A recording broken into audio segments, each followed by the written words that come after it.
मायूसी के बादल छट गए। कहाँ हैं डिफ़ॉल्ट की बातें करने वाले? क्या उन्हें जवाबदेह नहीं ठहराना चाहिए? सिपा सलार जनरल आसिम मुनीर का बिजनेस कम्युनिटी से खिताब। कहा पाकिस्तानी ही पाकिस्तान को बेल आउट कर सकते हैं। पाकिस्तानी पैसा वापस मुल्क में लाएं। आवाम भी कमाएगी और मुल्क भी तरक्की करेगा। आर्मी चीफ का पाकिस्तान के रोशन मुस्तकबिल पर कामिल यकीन का इजहार। कहा मईशत के तमाम इशारे मुस्बत हैं, अगले बरस मजीद बेहतर होंगे। वाज़े कर दिया कि बशमूल सियासत कोई चीज़ मुल्क से मुकद्दम नहीं, ज़ाती मफाद पर मुल्क को तरजीह देनी होगी। रियासत को माँ की तरह करार देते हुए उसके कदर के लिए करनी चाहिए। इराक़ और फ़लस्तीन के आवाम से पूछिए कि सलाह देनी चाहिए। कहा याद रखें पाकिस्तान के अलावा कोई शनाख्त नहीं, इत्तेहाद और इत्तफाक हो तो कोई कुछ नहीं बिगाड़ सकता। मुल्क की डिजिटल सरहदों का तहफ़्फ़ुज़ और आवाम की डिजिटल सिक्योरिटी रियासत की जिम्मेदारी करार दे दी।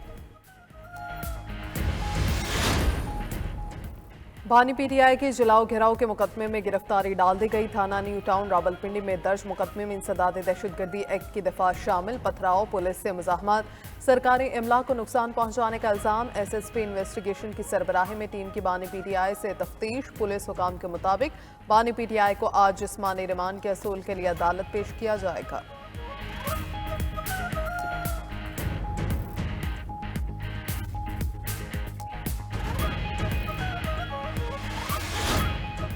तोशाखाना 2 केस में बानी पीटीआई की जमानत मंजूर। इस्लामाबाद हाई कोर्ट ने रिहाई का हुक्म दे दिया। तहरीरी फैसला भी जारी।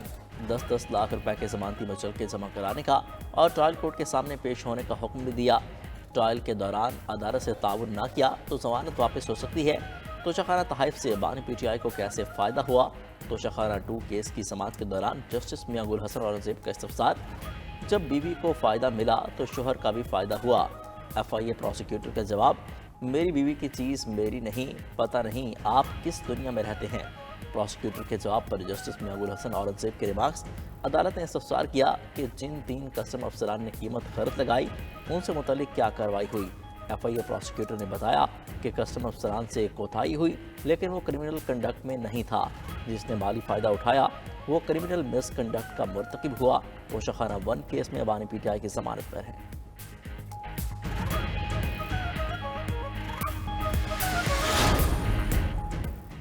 हुकूमत एहतजाज की कॉल वापस लेने का कह रही है। मुशीर इत्तलात खैबर पख्तूनख्वा बैरिस्टर सैफ ने कहा, जब नजर आएगा कि हुकूमत संजीदा है तो इस बारे में सोचेंगे। अब तक हुकूमत की तरफ से एतमाद साजी के इक़दाम नहीं उठाए गए। अगर एक दो रोज़ में पेशरफ्त हुई तो बात होगी। इस्टेब्लिशमेंट से मुंसलिक शख्सियत से बात करेंगे, चाहे वो मोहसिन नकवी हो या कोई और।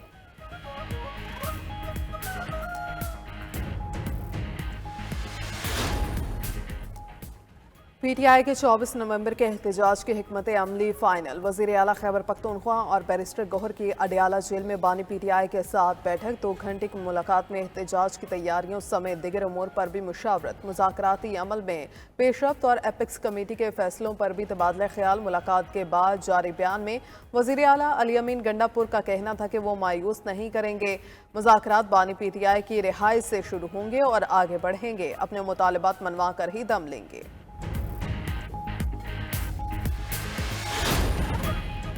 मुसलसल एहतजाज की कॉल से एहतजाज की अहमियत नहीं रहती। मौलाना फजल रहमान की तहरीक इंसाफ को सलाह। दावा किया कि पीटीआई में मौसर हिकमत अमली बनाने वाले लोग ही नहीं। मौलाना फजल रहमान ने पीटीआई की जानिब से 24 नवंबर की कॉल का वक्त नामुनासिब करार दे दिया। मौलाना फजल रहमान ने कहा, परवेज़ मुशर्रफ ने अमेरिका की नज़र में मकबूल होना था। अपने मफाद में अमरीकी जंग में ऐसा कूदे कि आज तक जान नहीं छूट रही। अमरीकी इनखला के बाद दुनिया को तासुर मिला कि मुसल्लह लोग जीत गए, अमरीका को शिकस्त हुई। पाकिस्तान में इत्तफाक था कि अफगान तालिबान ही वो क़ुव्वत हैं जो पाकिस्तान मुखालिफ नहीं।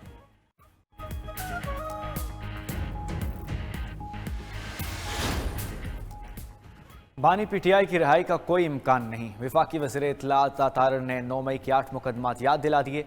कहा इन मुकदमात में अभी बानी पीटीआई की जमानत नहीं हुई। तोशाखाना 2 केस आगे चलेगा, बहुत शवाहिद बाकी हैं। बानी पीटीआई की जमानत ख़त्म भी हो सकती है।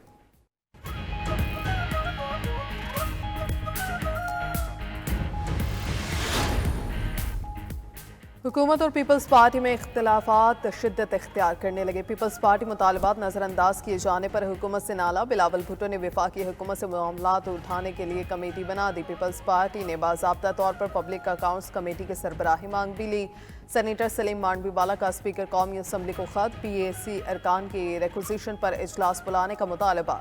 स्पीकर के इजलास ना बुलाने की सूरत में पीपल्स पार्टी का खुद इजलास बुलाने का इंदिया। स्पीकर ने PAC की सरबराही के लिए फिर PTI से नामों का पैनल मांग लिया। तहरीक इंसाफ शेख वकास अकरम को ही चेयरमैन बनाने पर मज़ीद ज़राए का दावा।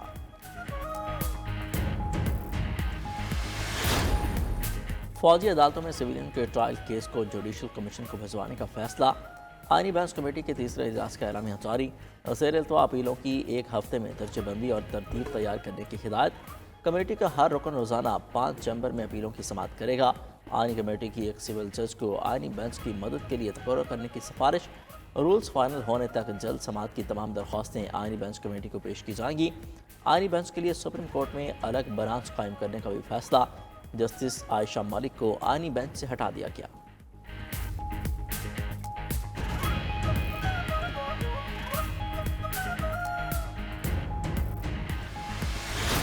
बन्नू में चेक पोस्ट पर हमला, 12 जवान शहीद हो गए।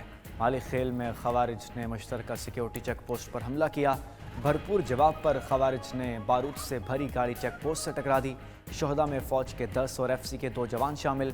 फोर्सेस से फायरिंग के तबादले में 6 खवारिज जहन्नम वासिल। हमलावरों को कानून के कटहरे में लाया जाएगा। ISPR का 2 टोक पैगाम। शोहदा की नमाज जनाजा भी अदा कर दी गई। सदर और वज़ीर आज़म की हमले की शदीद मजम्मत। शहादतों पर गहरे रंजो अलम का इजहार। वज़ीर आज़म ने बावर करा दिया कि फितनाल खवारिज को सख्त कीमत अदा करनी पड़ेगी। वज़ीर दाखिला मोहसिन नकवी, वज़ीर आला पंजाब मरीम नवाज़, वज़ीर आला खैबर पख्तूनख्वा और दीगर की भी मजम्मतें।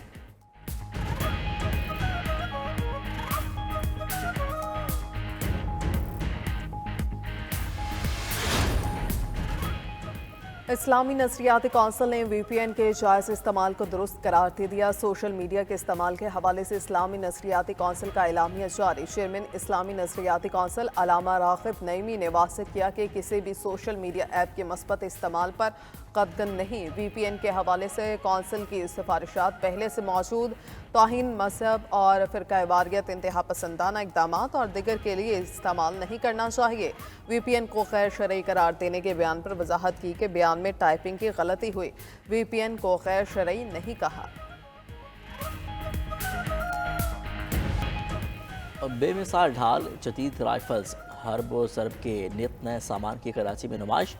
पाकिस्तान ऑर्डिनेंस फैक्ट्री की इजाज़ात तवज्जो का मरकज़ बनी रहीं। अल खालिद टैंक, जदीद ड्रोन्स और JF-17 भी मरकज़ से निगाह। आर्मी चीफ का भी कराची एक्सपो सेंटर का दौरा। 2 ममालिक के दिफाई मैनुफैक्चरर्स की फ़ाल शिरकत की तारीफ। नुमाइश में कुल 557 नुमाइश कुनिंदगान शरीक। 333 बैन अवी नुमाइश कुनिंदगान भी नुमाइश का हिस्सा। 36 ममालिक ने स्टॉल्स लगाए। 17 ममालिक पहली बार नुमाइश में शरीक। आर्मी चीफ की गैर मुल्की फौजी हुकाम और दिफाई मंदूबीन से भी बातचीत।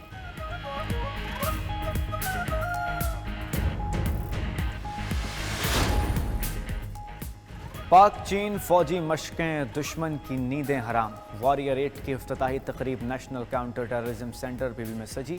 Commander Rawalpindi corps lieutenant general Shahid Imtiaz ने तकरीब में बतौर मेहमान खुसूसी शिरकत की। इंसदाद दहशत गर्दी में महारतों के लिए होने वाली मशकें 3 हफ्ते तक जारी रहेंगी।